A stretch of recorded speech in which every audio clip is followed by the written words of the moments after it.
Hello, hello, ladies and gentlemen. This is your girl Mitzi, and this is Mitzi. Let's think about it. Today we are thinking about boundaries. Yes, ladies and gentlemen, that is something that we are breaking down and thinking about today because we need to think about this. Am I right? So I have Mariya here who's going to help us think about this in a way so that we can keep on thinking. So with that being said, thank you so much for coming on to my show, sharing with me your time and your perspective. What does boundaries make you think about? Oh, limits, Mm, capacity, yes and no, and quality of connection. quality of connection. That is an interesting statement. What makes you say quality of connection? I understand what you mean, but for those who are listening who don't, please continue with that. Well, if we are not really connected to our own limits, Hmm. whatever we're bringing to a connection is going to be a little bit inauthentic. And so the more that we can, it's not just about being honest with ourselves, but that's part of it. The more honest and sort of authentic we're being in the connection, that creates a space for deeper intimacy. Yes, we do want that deeper intimacy within ourselves. You know what I mean? Because that's when we really love ourselves in such a way that we bring our respect back. You know what I mean?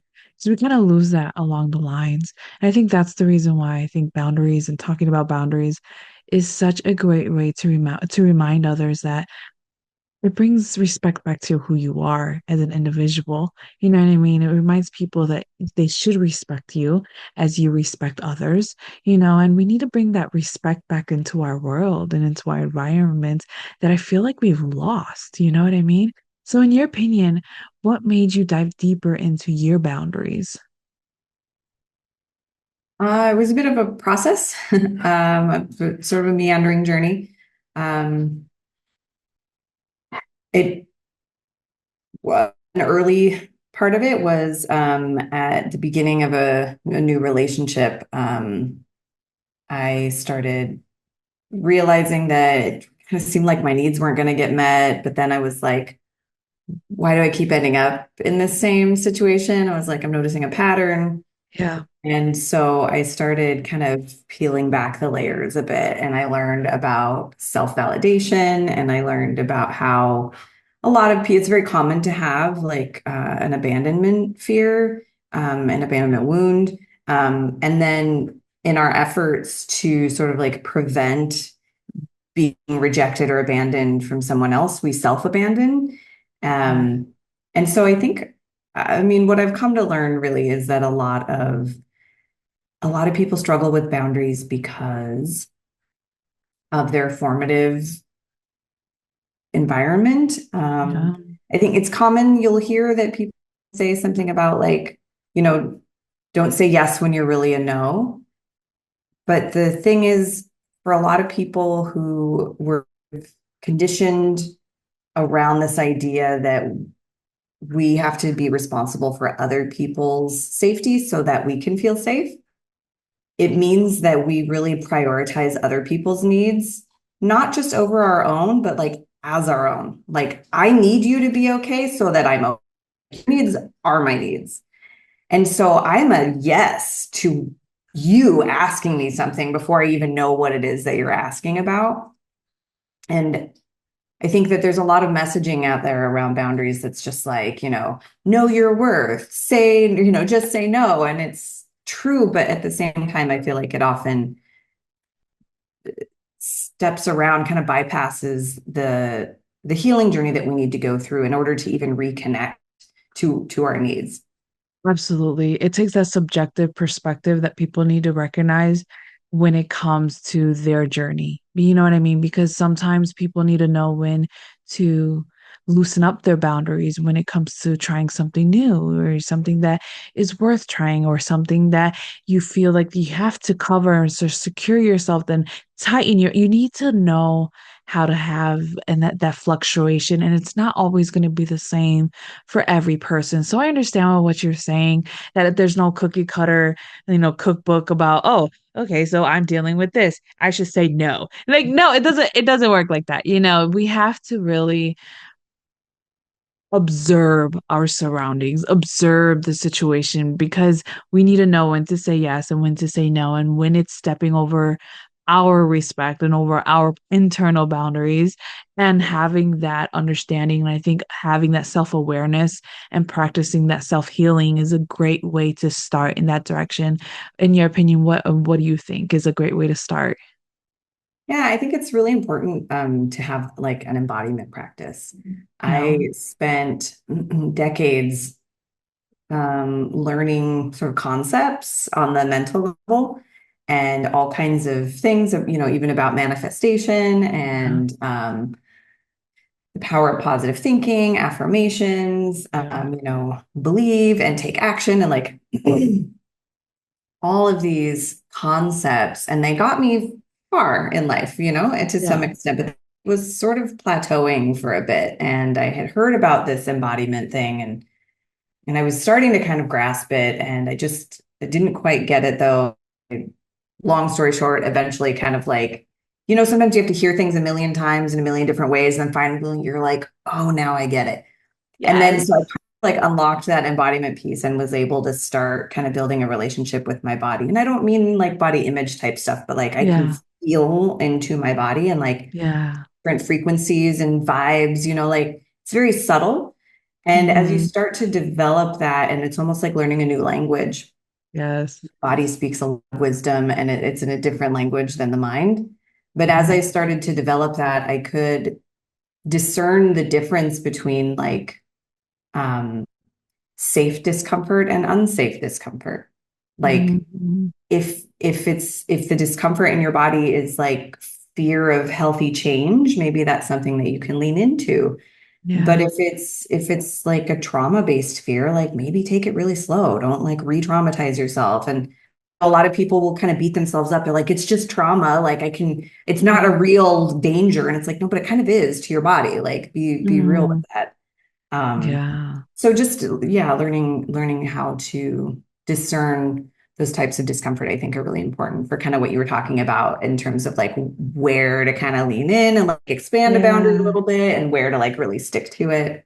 Yeah, absolutely. But I love that word discernment, because that's one that I've been leaning on a lot lately. And that's been the one that I've been focusing on, because I think when we are able to discern what is going on within you and internally, not just spiritually, not just externally, you know what I mean? Internally, you can know, like, just putting it in basic terms, you know what I mean? Just basic terms. You can know when you eat something and it's not going good for you. You know what I mean?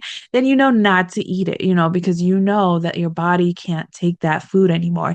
That's how it is with emotions.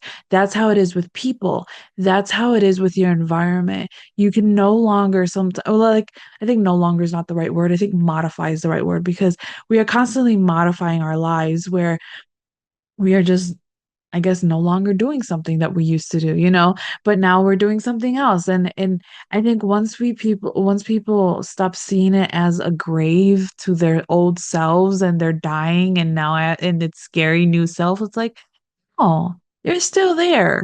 You're still the fun, quirky teenager that liked to play on skateboards or whatever. You know what I mean? Like, you're still that same quirky person, but now you have to modify. And I think that's the thing that people don't know how to do, is just like, how do you modify? You know what I mean? In your opinion, how do you modify? I think again, embodiment is a big piece of because recognizing because I mean basically that falls into that fear of healthy change. Yeah, The that's true. reason people stay stuck and don't want to go through that ego death, and yeah, you're right, it doesn't even have to be that extreme. It can just be like a slight evolution and baby steps, change over time. Doesn't have to be a dramatic transformation, but a lot of times people are afraid to make changes because change is scary. I mean, there's Yeah. literally a part of our brain that is tasked with keeping Fear. us, yeah, well, like status quo. It's like, hey, dude, like we took that path yesterday and there was no saber-toothed tiger. So, like, why try something new? If it didn't kill us, let's stick with that. And the Right? tricky thing, too, though, is like, it doesn't matter how crummy that path was.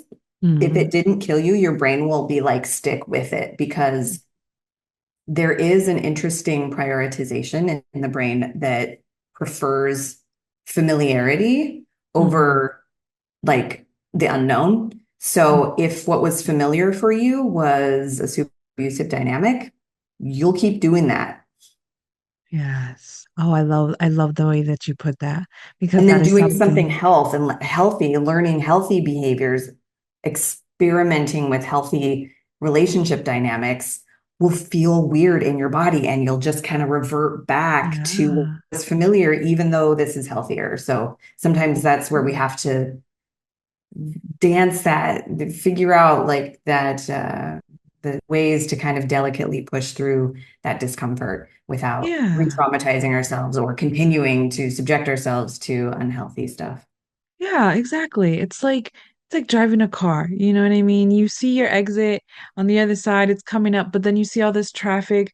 You're not gonna freak out and just stop in the middle of the highway. No, you're gonna calm down, lower your radio, tell everybody to shut up, and then start merging your way through traffic to get to your exit, and then you're there. And I think people don't think about that as well. Like sometimes we have to do that with it ourselves. You know, we have to tell ourselves, be quiet, focus. What's am I telling? What's happening inside me? You know what I mean? Because when you have that discernment, you're able to listen. You're able to hear what's happening inside you, and you're able to know, and you're able to recognize where it's coming from, like you said earlier. And when you finally have that, you know, like that promotion in like your life, in your inner life, because real life people don't really take account for that. So it's like you have to do it within yourself, you know, and we have to find those moments as rewarding, those growth moments, those maturity, those wisdom moments, like you were talking about how our body gives us that wisdom and that sometimes we just lack to hear because we're so focused on what's in front of us or what's happening in somebody else's life. And it's like when we step back and remember our life, we're able to put the boundaries up. You know what I mean? We're able to put the boundaries up so that we know what we can do and what we cannot do, or what we will tolerate or what we won't tolerate. You know what I mean? And I think people shouldn't pressure us, that peer pressure. They talk a lot about peer pressure in your teen years, but they do not talk about the peer pressure when you become an adult, when you become a parent, when you have a job, when you have certain like certain obligations or responsibilities. They don't talk about those peer pressures that make you wonder where your boundaries are. You know what I mean? And I think that's something that people don't think about. And I think this is the beauty of having this conversation is to remind people that those type of situations is basically a test. Where's your moral ground in that moment? You know what I mean? Are you going to stand by your moral grounds? Are you going to stand by your boundaries? Are you going to stand by the well-being of yourself? Or are you willing, depending on the situation, drop those boundaries? And that's when it's like it's each fill in the blank because it's not just one, oh, stamp card, here you go. This is what you do in this situation. You can't just pass that out. So I'm curious, what is your way of medicine? Like how do you calm yourself down? How do you get you back to you when you need to recenter yourself?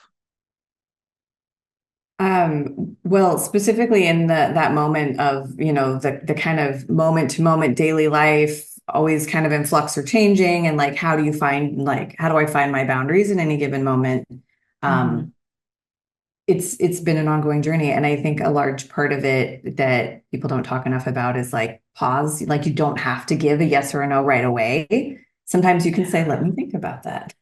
And like that's a powerful thing for a lot of people, like it is. especially people pleasers or recovering people pleasers like myself Yeah. who are so eager to just like make you feel okay so I can feel okay type of like, yes, I'll just say yes. What is it that you need? It's like, hey, can you do something for me? Sure. What is it? Yeah, Um, exactly. I and think so that to is a just great say, thing. well, tell me what it is first, and then I'll let you know. And then they tell you, and you're like, think about that, and you kind of see how you feel about it in your body. And honestly, like being able to like that tiny little moment where the the impulsive habit is just to say yes. And there's that peer pressure, like you talked about. There's a very human need for acceptance. Like Yeah. it wasn't evolutionarily that long ago that we were, clan folk, tribal, small Yeah. villages. And if, people deemed us, I don't know, however Right. unworthy, they would reject us and we would literally die alone in the cold, right? Like that's a Yeah. very fear. And so it's understanding that we have that we're subject to peer pressure. Like that's what that is. And I think that something that has been really helpful for me is developing a relationship with myself that kind of along the lines of what you were saying before about like telling everybody in the car to shush. Um, what I prefer to do though is actually develop relationships with all of those voices and let them all be heard. I have names for Mhm. all of them. I have personas, like I know who they are. Like when something's coming up, I'm like, who is this? And I'm like, oh, yep, okay, Mina, what do you got? What's going on? And she'll give me her piece and like just her being able to just speak her piece, even just internally, like is calming. And then other ones will chime in, and then all of a sudden, like I get to my higher self, and we have a solution. And so being able to have all parts of me be heard can help with finding my truth Yeah. and having that connection with my body, and over time developing that sort of internally rooted security that isn't so habituated to external sources of security, and Hmm. knowing that like I'm safe and I'm secure, I'm safe and I'm loved is sort of an affirmation I use sometimes. And just acknowledging that the impulse to say yes is that fear and saying it's okay, I've got you. Even if I say no to whoever's asking something of me and they get so pissed off that they reject me or they abandon me or whatever, it takes time to build up trust in yourself, especially after years of self-abandonment. Yeah. And It you does. build that trust up and you say, you know what, I've got you. It's going to be okay. Yeah. We have identified that we're a no in this situation and we're going to bravely say no, and we're going to be okay with whatever comes of that. Exactly. I think that's a great reminder. And I'm glad you brought that up because that's something I am currently working on as well. Like when other people are going through certain emotions or their extremities, or they're still trying to figure out life, it can impact you, especially when you're in your healing process. And a lot of people say, oh, they're just triggering me or something like that. But it's like sometimes that's an opportunity for us to remind ourselves to take that moment of pause, like you were talking about, discern the voices that's going on in your mind and remind yourself that what's going on around me does not define me, and I'm still whole, I'm still great, I'm still beautiful, I'm still worthy, I'm still a great human being, and whatever they're going through is what they're going through, and that's how they're projecting out their emotions and their feelings, but it has nothing to do with me, and it does not determine who I am as an individual. And I say that to myself all the time. And probably say that to myself more often than not because of the situations that, you know what I mean, I come across throughout my day. So, yes, I absolutely believe that because it has kept me so steady and so calm in moments where people expect me to react a certain way, but I'm just already calm. Like I'm fine with it, that has nothing to do with me. People think like I'm so like nonchalant, but it's just like I have come to the point where it's just like there's no point of holding your baggage on top of my baggage. And I don't need to hold my baggage. So I'm not going to hold my baggage and your baggage. That's too much baggage. No, thank you. So we're going to let it go and move forward. So I see that the time is catching up to us, Sally. What can be some lasting words of wisdom that you can leave us off with? Flimsy fences and spiked walls are not your only options for boundaries. You can also Mm. have selective gates that draw boundaries around behaviors instead of people. And you can follow a no up with a yes. I'm not available, but I am available for this. And that can help maintain a connection when saying no to someone. Oh, I like that.